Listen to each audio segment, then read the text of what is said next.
రామయ్య అనే ఒక మనిషి ఉండేవాడు. అతడు జూదమాడుతూ జీవితం గడిపేవాడు.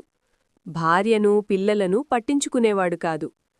రామయ్యకి 3 పిల్లలు, 2 ఆడపిల్లలు, 1 మగపిల్లాడు. అతని భార్య శాంతమ్మ చాలా మౌనంగా ఉండేది. శాంతమ్మకి నిజంగానే దెయ్యం ఉండేది.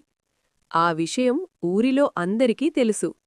ఊరివాళ్లు రామయ్య ఇంటి ముందర నిలబడి శాంతమ్మ మాటలు విని రామయ్యని రెచ్చగొట్టేవారు. వాళ్ల మాటలు విని రామయ్య భార్యతో రోజూ గొడవపడేవాడు. ఒకరోజు అనుకోకుండా శాంతమ్మ గర్భవతి అయింది. ఆ రోజునుంచి ఇంట్లో గొడవలు మరింత పెరిగాయి.